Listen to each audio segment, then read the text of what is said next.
naomba siku hii ukumbukie mazuri, hata kama ucheke siku ya mwisho, usiwe mpweke, umebadilika na mshukuru Mola kwa kuwepo. Nasema amina, amina, amina, amina, amina, amina, amina.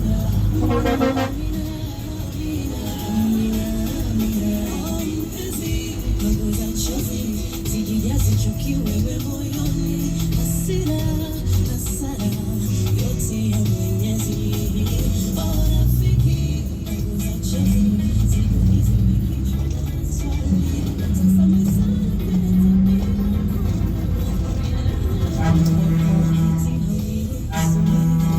kurekebisha yangu madhambi. Kwa hivyo naomba siku hii ukumbukie mazuri, nataka ucheke siku ya mwisho, usiwe mpweke, umebadilika na mshukuru